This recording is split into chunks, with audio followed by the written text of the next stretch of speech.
What's up, guys? This is Mike Loris, going to be continuing my 6.79 gameplay review.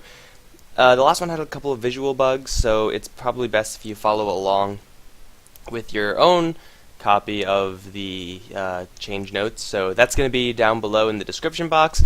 I will find a better way of recording these types of things.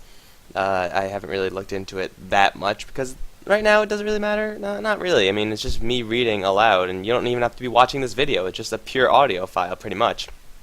So we're going to be going over some of the general changes after we have already done the heroes. I probably should have done the general changes first, but you know, whatever. But we'll just jump right in. Buyback preventing gaining unreliable gold until your normal respawn time finishes. That's actually a pretty weird change. Buyback prevents gaining unreliable gold until your normal. Okay, so you can't buy back to just farm. If you're gonna buy back and if you're going to just go to a lane and as Tinker or whatever and keep farming, it looks like you won't get that. So they really are discouraging you from buying back, unless it is to fight. If you're buying back as Zeus and you're going to be getting a couple kills with your Thunder God's Wrath, then the kills are reliable gold, and you will cash out on that. So you're going to have to be very careful when using buyback now. Make sure that you actually need to use the buyback. Like, there's a lot of times when I know I buy back, and I teleport in and the fight's already gone. Like, they're all doing their own things already. So I just go and farm, but you can't really do that anymore. So yeah, definitely is going to make people think twice before buying back. And if you see a buyback then from the enemy team, that is your cue to back up. Maybe finish up the fight or whatever, but if you could deny the enemy carry getting anything done in that respawn timer, even though they're alive, then that's a pretty huge win. They spend a lot of money buying back, and they can't even recoup that cost. So that's a pretty big change. When buying back, 20% of the remaining respawn time will be added to your next death. Yeah, another huge change to buyback. They're really discouraging, just kind of buying back willy-nilly without actually thinking about it and considering what's going to happen if I buy back. Will I be able to make it worth it? Because now if you just buy back on a whim, you're going to get punished. Your respawn timer is going to increase next time. You're not going to be able to get gold. So yeah, think twice before you buy back, because these changes are actually pretty big. Creeps now meet a bit closer to your tower in the off lane. I don't know how closer, so it shouldn't really matter too much. I don't know how they did that. How would you like decrease their movement speed or their pathing or something? But it should help offlane here just a little bit. Now with blocking, you might be able to put the creeps right outside of your tower. So I'll be seeing different blocking things from offlane heroes, but I don't think that'll matter too much unless the creep change is substantial, which it shouldn't be.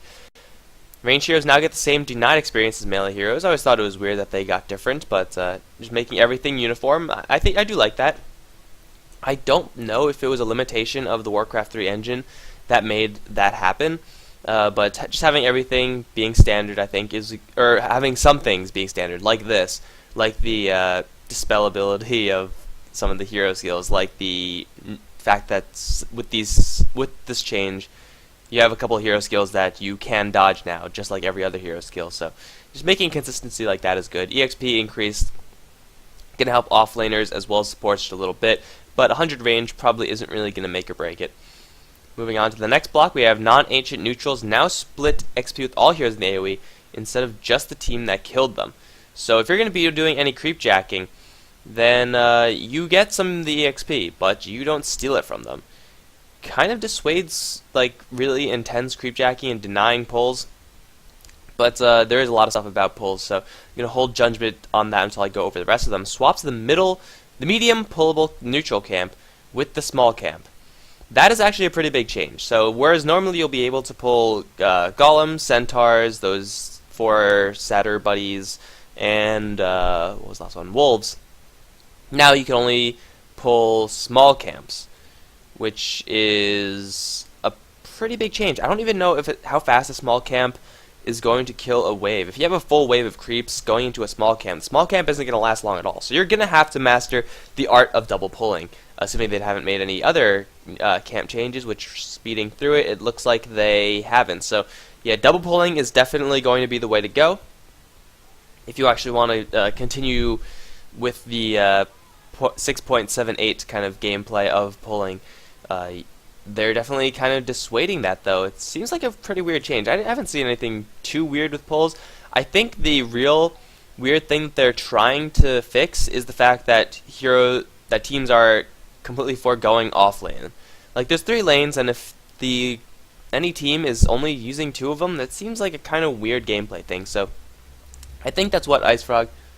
The hell's going on? Okay, I think that's what IceFrog is trying to do with this. He's trying to encourage teams to use all 3 lanes, because if the safe lane is not as effective, then you would probably want to go to the off lane, get some more experience there. So I do like that idea of that. It seems like a very good just gameplay change in general.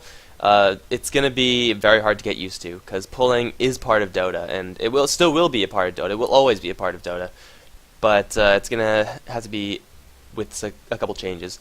Neutral creep camps will no longer spawn the same set of neutral creeps twice in a row. Thank you. No more mud golems. That's pretty cool for the controlling junglers as well, Chen and Enchantress. No longer will you go in and see a Satyr and you should be like, well, shit, maybe if I just stack it, I could pull a good creep. So that's a good change. No real negatives to that, I don't think. Yeah, nothing really comes to mind, so yeah, it's a good change. Small reduction to the pull timing duration of the mid-radiant and mid-top dire camp. So I guess you're just going to have to get the pulls, a little bit more spot on, and we have a whole bunch of EXP changes. I see a lot of reduction. Satyr Trickster's Purge cast point improved, baby! Get that Chen and Enchantress with the Satyr Trickster for Purge. It's actually not a bad spell, just the creep lasts for like 2 seconds. Dragon Ancient Camp now adds flying movement capability, fixed neutral and venom weapons dispelling regen items. That's pretty cool. But just pretty large nerfs to jungling as a whole, which is kind of weird. I feel like Chen Enchantress won't really be affected by this. It's really just shutting down those fringe junglers from being super effective. Because Chen Enchantress, they grab the creep or whatever, and then they don't take any damage. The other junglers, like Lifestealer, like Lycanthrope, those really kind of odd junglers, like Darkseer, they are taking damage. They don't have any way of avoiding that. They don't have summons, or they don't have the controlling aspect of enchant or persuasion. So this is really hurting them, which I don't really like. I like having a wide pool of heroes to jungle heroes to choose from. They're definitely still there. They definitely still can be killed, but it begs the question: with all of these nerfs, would you even want to? I like the idea of a Dota where you could pick up any hero, go to the jungle. Yes, it'll be suboptimal, but you'll be kind of, sort of effective. I don't really think this is going to target the likes. This is really going to hurt the likes of Batrider or anyone like that.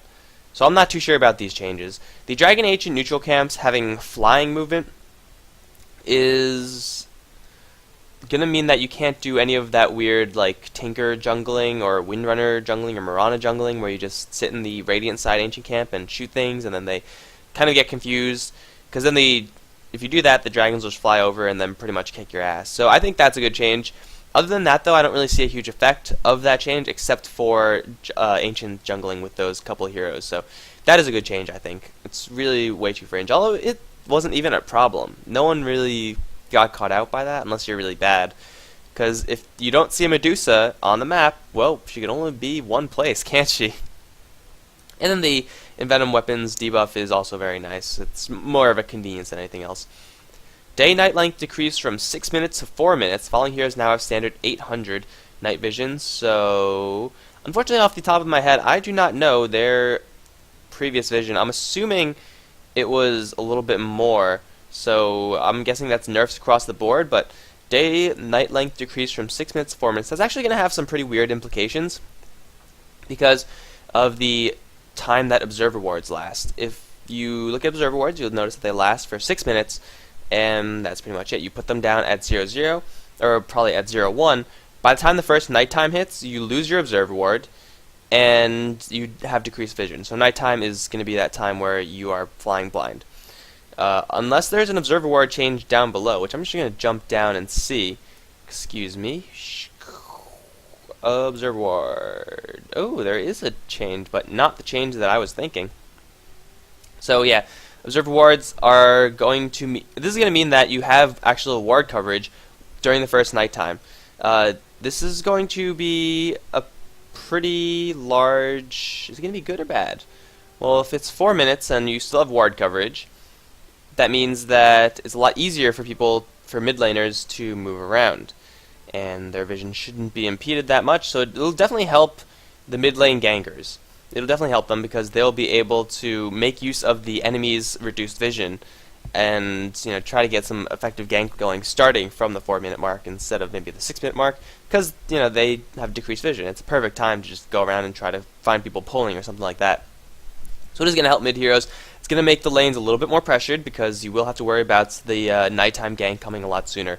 So kind of a weird change. I don't really think that was a problem in Dota, but hey, a little bit more flavor because why not? Night Stalker is going to be a little bit more effective now. A little bit more effective starting. He's going to be starting to be a little bit more effective. He's going to be a little bit more effective earlier on. God damn, that was hard to say.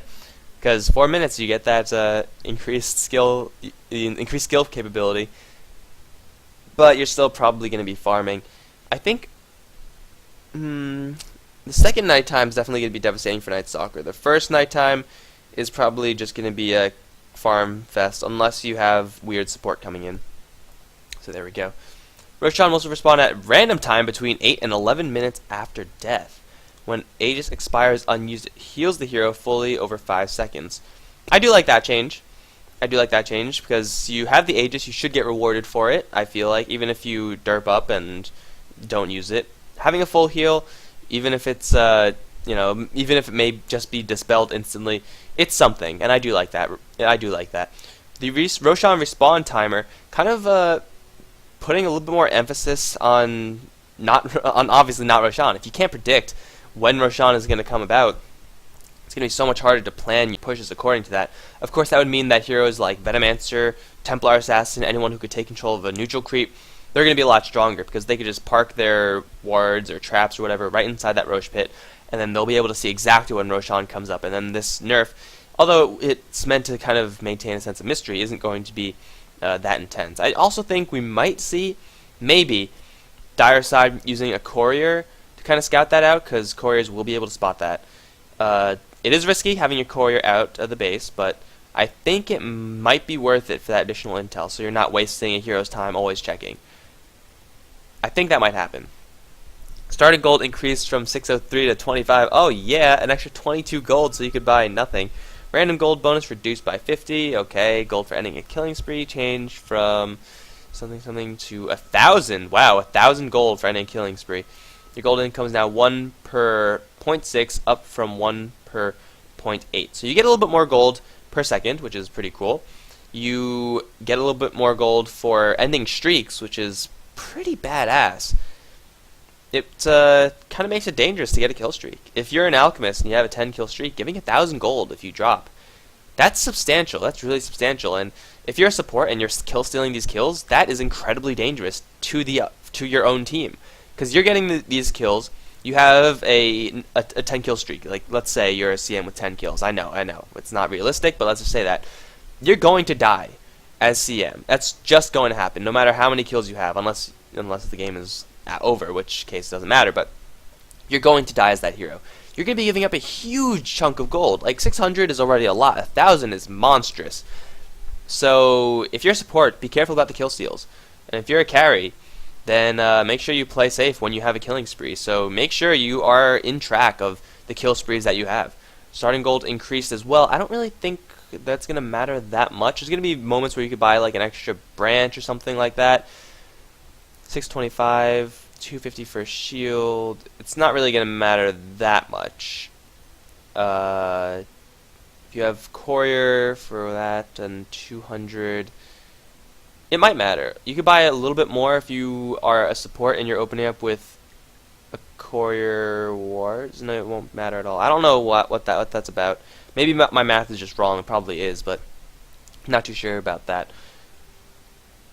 I just realized I missed this non-ancient neutral thing. But yeah, you get less experience from all these creeps anyway, and it's split. So Creepjacking's still worth it, but not as much. Alright, we're back on track. Tower last hit, bonus gold increased from 100 to 200 to 150 to 250. Okay, a little more pushing. Melee barracks regen increased. Range barracks regen decreased. Range barracks reduced HP and armor increased. Same EHP versus physical damage. Same EHP versus physical damage. I don't know what the change is there, but that definitely happened. Trying to make teams decide, do we want to stick around a little bit more for the melee raxes, which is going to give us a lot more value, or are we short in time, we get the range racks, we leave, it'll get a little bit of momentum to the lane, but not that much. I feel like this patch is going to be a very push-heavy patch, because you can't really pull as effectively, you don't really want to pull as effectively, so what do? You just push the towers, and you're going to be rewarded with extra tower gold, and I do like that. I feel like then you could actually tell people what the metagame of Dota 2 is instead of saying, oh, there is no metagame of Dota 2. If you say that to anyone, if you say that there's no metagame in Dota 2, you're fucking wrong.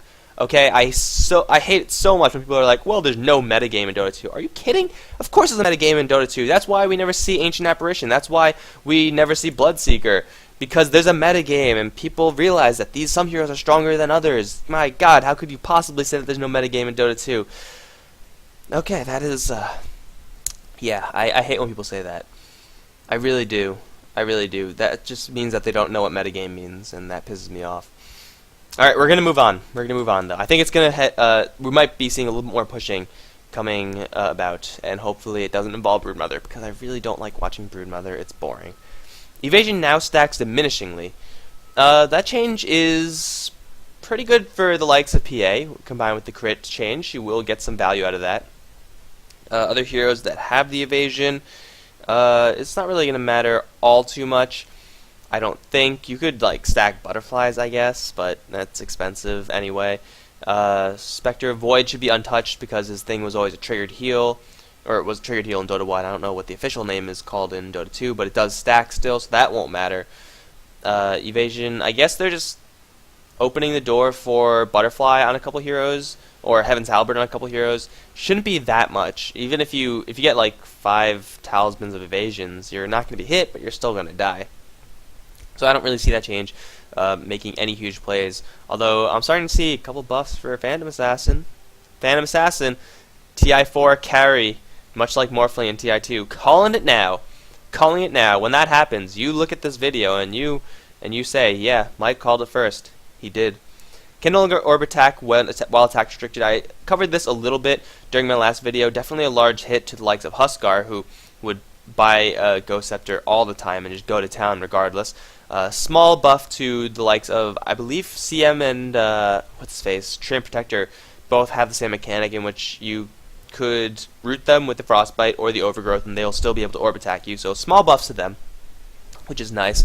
Viper and Drow usually, I mean, it'll buff them it'll nerf them versus the likes of those heroes with the attack restriction, but they usually don't go for the ethereal Ghostblade like Huskars do. So it's mostly, I think, a Huskar change, which is, I think, much needed. Because then if you didn't have any stuns, you were pretty much boned. You would be forced to run, and good luck. Good luck running from that.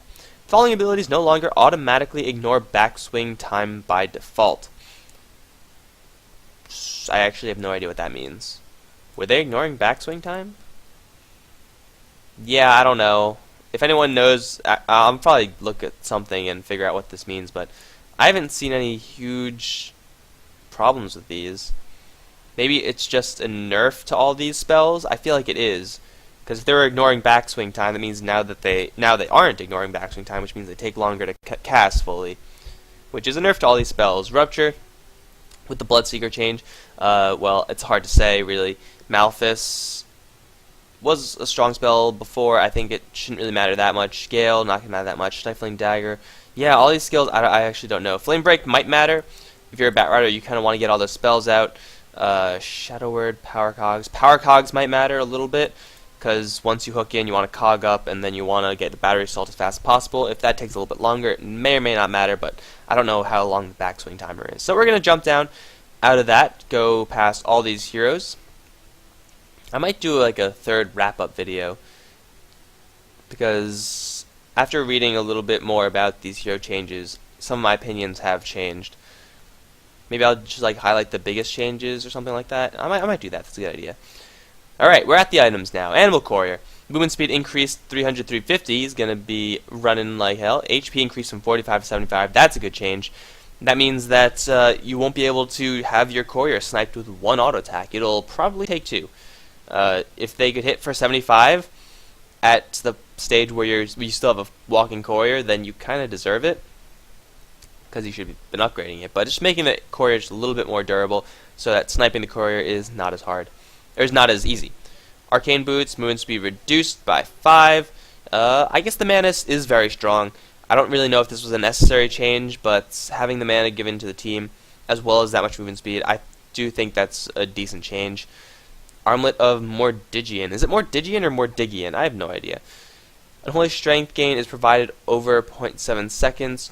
Has no toggle on or off cooldown. Huh. So you can just spam it, but your strength will come slowly. So armlet toggling, although the second point makes it seem like armlet surfing is going to be nerfed, or is going to be buffed because you don't have a cooldown anymore, having the strength provided over 0.7 seconds instead of instantly is a pretty big deal. That means you need 0.7 seconds to actually gain that strength. You will slowly be gaining that HP, I think. And then you would have to time that in. So armlet surfing is definitely still going to be strong, but not as strong. Because if you're in the thick of it, you won't be able to just randomly armlet toggle and get away with it, because you'll have a 0.7 second delay.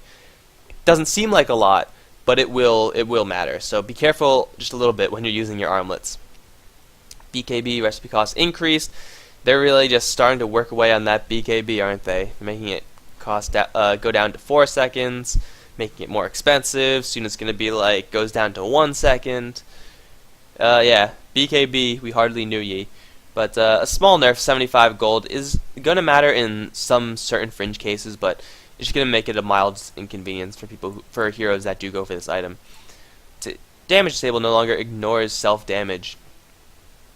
Okay, I don't think this will matter too much. There haven't really been many heroes that could inflict self-damage, first of all, and those heroes generally don't get a Blink Dagger. But I guess it's pretty much for the Pudge change, which is, it's understandable. Now gives plus 10 damage from its components. Yes, Perseverance gave plus 10 damage, and then when you put it into a Bloodstone, all of a sudden the damage goes away. What's up with that, man? You get plus 10 damage, it's not going to matter. Boots of Travel now prioritizes nearby structure first within the AoE. Okay, that's good. It's always safer to go to a structure if you're targeting the ground. If you're targeting the ground with Boots of Travel, that's kind of weird in itself, but this is a good change. This is a good quality of life change for Boots of Travel's users. Probably Tinker. You can still target creeps, but now when you misclick a little bit, you won't be teleporting out with a creep wave. You'll be going to the tower. It's a little bit safer. Ooh, bottle. Gold cost increased from 600 to 650. Doesn't seem like a lot of gold, and really it's not. But bottle is pretty much a staple for all mid heroes and even a lot of offlane heroes. That 50 gold can be a little bit more difficult to come by, and the delay of which you get that bottle and you're waiting for the bottle, that can matter, especially if there's early support rotation. So this bottle change is definitely going to mean that it's going to be a little bit harder for mid lane heroes to actually function against each other. They might have to get a little bit more help from their supports and ganking the other guys. I think there's a pooling change as well. Yeah, no longer shareable. Wait, let's look at Tango. Why don't they make... yeah, no longer shareable. So no pooling is available either. So, bottle. Yeah, you're going to be roughing it up until that bottle for another 50 gold. I don't think there's going to be many cases where the change is really going to matter, but there will be large moments where someone gets ganked at 645 gold, and then they're set back. They lost the lane. It's no longer possible for them to win that lane. So, is that necessary or not? I don't really think it is. Bottle is still an important item. It's going to be a little more inconvenient. Clarity Potion is no longer shareable, just like the healing salves as well as the tangos. So they're making things so you can't actually put it onto your allies' inventory. So no more pooling, but if you're around, you can still donate to them. I do like that they still keep this around. Giving a clarity to an ally is always a very nice thing to do, even though you may not be able to give it to them in their inventory. Slow increased from 10% to 15%, a little bit more punishing to the likes of Clinks, Ricky, and all those guys who will be punished once they go invis. Dust of Appearance, getting a couple of buffs along the road, but I don't really think it's necessary at all, because if you're dusting, then they're pretty much dead already. It's going to hurt Broodmother, I guess, a little bit with her new insane webs, but I don't really think it's going to matter. Cyclone cooldown reduced from 30 to 25 on Yule's Scepter. Movement speed bonus increased from 35 to 40, so definitely putting a little bit more of the power of Arcane Boots into Yule's Scepter. Getting a little bit more movement speed, getting the Cyclone a little bit more often is going to be a very nice change. It's starting to be a really powerful item. I think it's an item that lots of heroes could do very well with, and I think a lot of players do overlook this item. So, especially with this change, I would encourage you to try out more Yule's Scepter, because getting someone out of the fight for however many, it's like 6 seconds, something like that, that's pretty substantial. As long as you don't screw it up and, you know, do it on someone who is going to die and then they get away. Don't do that. That's bad. I have Scotty. Movement speed, attack speed slow increased from 30-20 to 35-35. Buffs to Scotty, but until you make it cheaper, I don't really think it's going to be a huge pickup for anyone. It's like the ultimate in luxury items, and now it's going to make it a little more attractive to go for, but still, I think many heroes would rather have the more consistent, lower cost items as opposed to saving for 2100 gold twice to buy those ultimate orbs, which is pretty much what's killing Hive Scotty. It's so expensive and it's so difficult to build. And when you do build it, it's not like a huge game-winning item. Flying Courier cannot be purchased until 3 minutes after creep spawn. By the time that 3 minutes is up, I think most mids should have the 650 gold, and between that and the Courier, the Walking Courier buff, I don't think this is going to matter too much. The bottle's still going to be delayed a little bit, because I think you will have to walk out the bottle. You should have a bottle at 3 minutes for most mid heroes, unless things are going really wrong. So it'll be walked out, and it'll be coming to you faster, because 350 movement speed on the Walking Courier as opposed to 300. The change may seem substantial. I don't think it's going to matter that much, actually. It's going to be inconvenient, yes, and people are going to have to be a little more careful when having their first bottle delivery, and the bottle crowing is going to have to be delayed as well, but really, 3 minutes is not that long in the game, and you could probably wait until 3 minutes. You should have enough regen, unless things are going really bad, to wait till that 3 minute mark so you could start bottle crowing. Gem of True Sight, is this really necessary to make this more expensive? They don't want people to go gems, they want to go with dust, but you know, when you get gems, not only to counter the invisible heroes, it's also to D-ward, and unless there's a change to sentry wards down here, which there are, well, we'll do this at the same time. So the gem is a little bit more expensive. You get another 50 gold in order to buy a gem. Sentry wards no longer give permanent vision around it, so they used to have like a really tiny, oh wait, no longer give permanent vision around it. Gives ground vision in the 150 around it for 12 seconds. Okay, so it used to be you get the 150 area around it. Now you don't get any vision around it. Duration increased from 3 to 4 minutes, so just like the observer wards, but now you will need sentry wards paired with observer wards almost every single time. If you know what the observer ward was, you will still be able to slap it down and you have 12 seconds to kill it. But now you will not have any vision on that sentry ward, so it will provide purely true sight and no regular sight at all. Does that matter? Does this interact with the gem change at all? I would say that it actually makes the gem a little bit more desirable, and the gem's now more expensive, which makes it less desirable. So in the end, I think it's all pretty much moot. Transmute no longer works against necro units. Oh, that's a shame. They should. I think it should, but it wasn't really a problem. Hand of Midas would not trigger the last will of the melee necro warrior, which I think if you change that, that would have been fine. But yeah, I don't really think that was game breaking at all. Healing Salve, gold cost increased from 100 to 115. This is where the starting gold might come into play just a little bit. So you could still buy the Healing Salve, because you will get 15 gold additionally when you start off. So as far as starting, it's not going to matter that much. Later in the game, when you're shipping Healing Salves out, it's probably still not going to matter because it's just 15 gold. But yeah, definitely dissuading people from getting Healing Salve deliveries. Dominate can no longer control Necronomicon units, so it looks like there's buffs to Necro units all around, but really, against a Necro, who goes for Hand of Midas? Who goes for Helm of the Dominator? You have these items anyway, and it's a convenience. These were never really items you go for in response to a Necro book, which is kind of weird, but whatever. Necro getting a couple buffs. Hyperstone Reduce, that's pretty cool. Hyperstone is a pretty good way of increasing your DPS output, so having it 100 gold cheaper, definitely going to help. Not game breaking. Lincoln Sphere can now be cast on an allied hero to transfer the buff. That is cool, man. That is so cool. This is a cool change. Let's see, which heroes... It'll basically mean that even if you don't have that much, you'll still be able to help your team. Because heroes, like Weaver instantly comes to mind. He usually does use his Lincoln Sphere buff, but if you have quick fingers, you could save allies from a lot of cool shit. I have a feeling this isn't really going to be used that much. It's very similar to the old Bloodstone change, where you could use it to heal allies by suiciding. It was mostly a, hey, I could suicide now, not a, hey, I can suicide now to heal my allies kind of thing.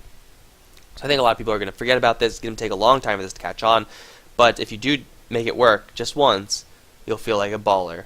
So a pretty substantial buff to Lincoln Sphere, opening up a lot of options for an item that really is not too damage oriented. It's now defensive not only for yourself but for your team as well, or I guess from one hero on your team. Looking at Maelstrom, Chain Lightning AoE increased from 500 to 900, making it a little more consistent in the fights. I do like that, and of course with Mjolnir you have the same change. Static charge radius around the attacker increased from 300 to 450. Static charge hit count increased from 3 to 5. So you get a little bit more AoE on the static charge, but it's a little bit less consistent. Having the additional AoE on the Chain Lightning, though, is very nice. That means in the middle of fights, you won't have just a Chain Lightning that'll proc on one guy. It will probably bounce, so you will actually have Chain Lightning as opposed to regular Lightning. I do like that change. Making it a little bit more useful in a couple more situations. The Necro Book, summoned units duration increased from 35 to 40, giving it a little bit more damage output. Usually, if your Necro units are still alive at 35, then you have either died or you have won the fight already, in which case it shouldn't really matter either way. But they will provide a little bit more damage output. So, together with the Helm of the Dominator and the Hand of Midas change on the Necro Book, it's starting to look like a very attractive item, especially towards that little pushing metagame change that I mentioned earlier. Cough, cough. Yeah, pushing. I think it's going to happen. Duration increased from 6 to 7 minutes on Observer Wards, and killing Observer Wards now grants a 50 gold bounty. It's about time. So now it's actually worth it for sentries to be purchased and to go out and deward. I think this has been a long time coming. I think you still have to get rid of the fact that you could miss Observer Wards on uphill, because that is some shit right there, especially if you have like a Crystal Maiden and you're attacking like once every 10 minutes and you can't hit the Observer Ward because the RNG hates you. That needs to go. That needs to go.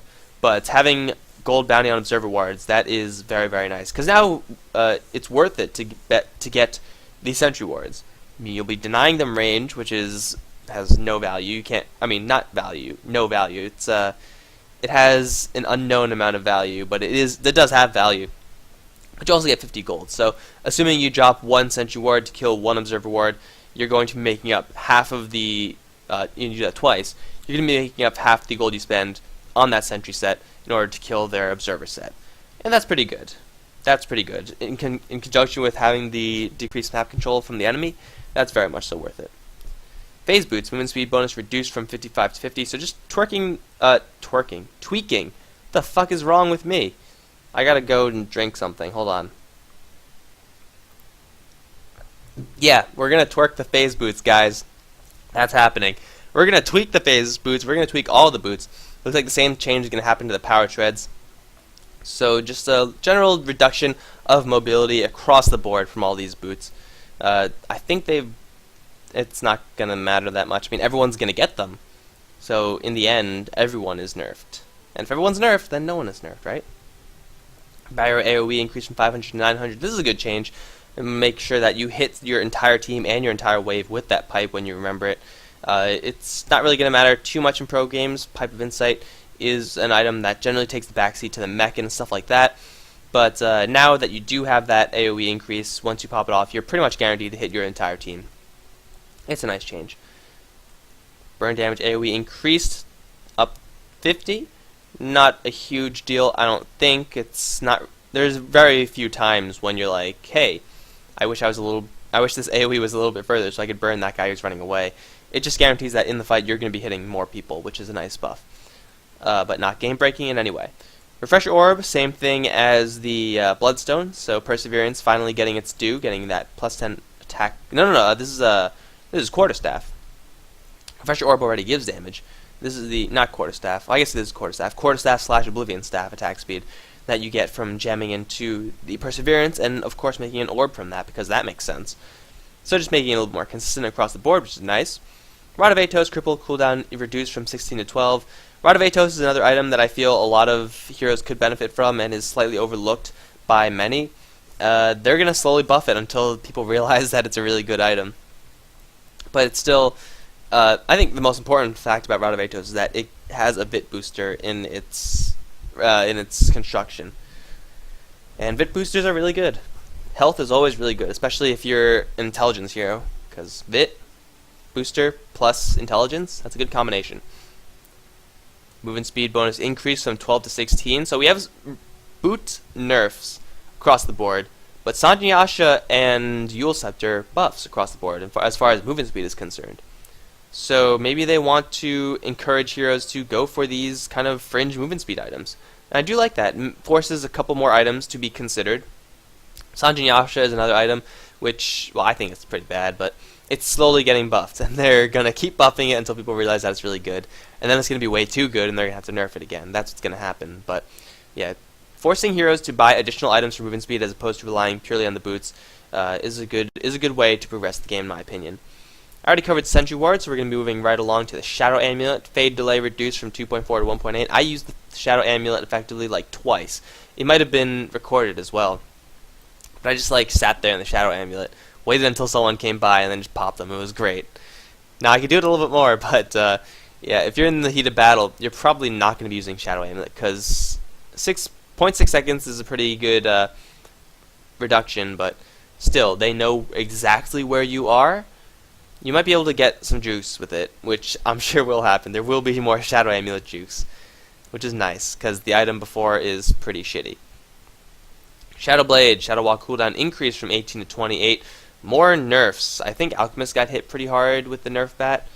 He had, reduction of health. So Shadow Blade is an item that's seen pretty much in everyone. Nature's Prophet, Alchemist especially. Heroes that work well with the Shadow Blade, and really, now you're going to have to question whether or not you want to get this as a consistent escape spell, because 18 seconds means that you could pretty much use it all the time. You can get it off multiple times in a fight for that extra damage, for the escape. Now you'll probably only be able to get it off once, and that changes things. It's still a powerful item, especially for those heroes that I mentioned, but it's definitely not as strong.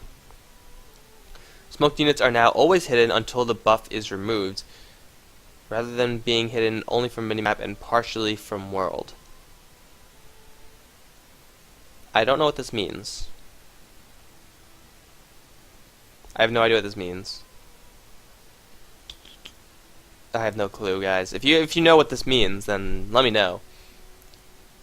Because were they, rather than being hidden only from minimap, they were hidden on the map too, until the buff was removed. I don't know what this means, so I have no idea. I have no freaking clue. Tango charges increased from 3 to 4, a little bit more regen. Gold cost increased from 90 to 125. Okay, so the game is making you decide between tangos or salves, and combine that with the, well, you do get a little more value from tango. So yeah, it's definitely forcing you to make a decision. It's no longer tango salve branches. It's, do I get tangos or do I get salves? And in that case, I'm pretty sure I'm going to lean towards tangos. I've always been more of a fan of tangos than salves. But yeah, this will be impacted by the gold change. You start off with a little bit more gold, but you start off with less gold than it costs, than 35. You get a little bit less than the 35 increase in cost of the tango. So decisions are going to have to be made. They definitely are going to have to be made. Tangos can now be targeted on allied hero to create a one-charge non-psychic tango in their inventory. If the inventory is full, the item placed on the ground. I think that uses up the creates a one-charge non-psychic tango in their inventory. I think that will probably use your own charge, like you use one of your charges on them to give it to them. Just very similar to how you do clarities or whatever. Instead of dropping on the floor, you could just transfer it to them, which is good. It's a convenience. So definitely a nerf overall to regen. You can't just load up on all the regen you want. You're gonna have to make some decisions. You're definitely gonna have to make some decisions later on. And that, speaking of regen, we have tranquil boots. All right, so we have movement speed, a little bit more active, a little bit more broken. Ability heal. Oh, there's no healing. Okay. Okay, so it's a little bit stronger when it's active and when it's broken. However, you don't get the healing. The healing was really the biggest part of it. I mean, you get that item so that you could have that 250 healing. And more nerfs to regeneration, gotta say. 10 HP regen isn't bad. Not gonna say it's bad. If you're a support with low HP, then that's gonna recover you pretty decently. Plus you get even more movement speed, so it's definitely a roamer's item. They're putting a lot of movement speed on it. They're getting rid of that really stupid plus 25 movement speed, even less than regular brown boots. But they're trying to force these items into heroes that roam, which is, I guess, a nice change for gameplay if it works out.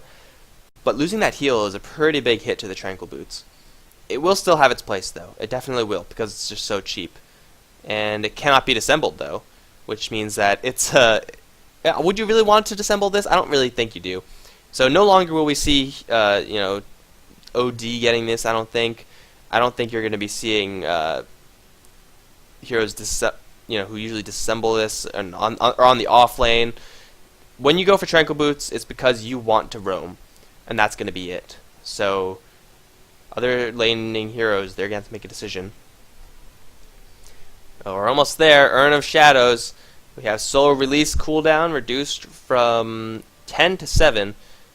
I guess that means you just like the cooldown of it being used. So buffs to Urn of Shadows. So you can't get your regen, so you might as well get an Urn of Shadows for regen. Urn of Shadows gives some pretty good regen, and that, of course, since you're going to be using Urn of Shadows a lot more because the regen isn't as important, that means people are going to be playing more aggressive, which is a good change for Dota. Aggression is fun to watch. Vanguard. Damage block increased from 70 to 80%. Slowly buffing the Vanguard, but until you make it disassemblable, I don't think many people are going to buy it. Veil of Discord now uses Null Talisman instead of Robe of the Magi. From that to that. Magic Weakness duration increased from 20 to 25 seconds. It's still, Veil of Discord by design is always going to be a fringe item, and it's going to be more powerful when you do pick it up, but it's not. These changes are not going to encourage you to pick them up. And of course, the last one, Brood, Mother, and Slark are temporarily disabled from Captain's Mode because they do seem like potentially broken heroes. Alright, so that covers all the changes for 0.79. I said a couple things in my first video, the hero video, that I would like to go back and change. I don't know if I emphasize this enough, but the Broodmother change is absolutely huge. She will be such an absolute terror to deal with. I'm just going to run through the heroes one more time as kind of a wrap up. Especially considering the new gameplay changes as well. So not gonna matter, or rather not gonna matter. It's, my opinion is unchanged. Beastmaster getting a pretty large buff from this. I think it's a lot larger than I thought. Not because of the values or anything, but because Broodmother is going to be in all of the pro games once she's released in Captain's Mode. Or she's gonna be absolute hassle to deal with. And the best way to deal with the Broodmother when she's hiding in the trees in her web is to cut down those trees. So Beastmaster is going to be seeing a resurgence. The speed at which Bloodseeker moves, I've definitely underestimated that. I think Bloodseeker does have more potential now, but still teleportation scrolls, he has no real way of utilizing that movement speed. And hell, you don't really deal with that much movement speed ever in Dota. This is a new thing to have a movement speed cap removed, except for, I guess, Spirit Breaker, which is a little bit different. So it's hard to quantify or qualify the changes to this, but I do think it'll be larger than I thought. Broodmother, as I said, a huge change, a huge buff. Who else? There's like a couple more that I wanted to mention. Or maybe not. Lycanthrope with the jungling change, definitely going to be hurt a little bit more, although he can jungle. The fact that the camps are a little bit nerfed means that I don't really know if these changes are going to matter that much. Moving on, moving on. Darkness causes, that's not really going to matter, even with the new changes. PA still, I think, is going to be super powerful. Ricky mentioned that that was a really good buff for him. Mystic Flare cooldown 0 seconds. Still, you're not going to be able to afford it because you're probably going to be support. And if you're not support, then you will be able to get a couple off, which is pretty kick-ass. So it could be a good item for mid lane Skyrats, but you still will need a lot of mana for that. And I believe that might be it. Yeah, that was it. Okay, guys, so that's going to wrap up my analysis of the 6.79 gameplay changes. Once again, let me know if you have any differing opinions. I would love to have a little bit of a discussion. But yeah, it seems like a pretty monumental change for Dota. So lots of changes, lots of gameplay changes. We're definitely going to be seeing a shift in how heroes are picked and how heroes are played and how the game is played in general. And it should be a fun time. It should be a fun time because change in Dota, at least, is always really hard to get used to, but it's always extremely fun to watch, especially watching pro games, watching to see how the pros get used to it. So that's going to be it for me, guys. If you have any comments or whatever, leave them down below, and I will see if I could either defend my statements or try to say why you're wrong. And that should be pretty fun. I believe that's it. So thank you guys for watching, and hopefully I'll see you in .79. GG.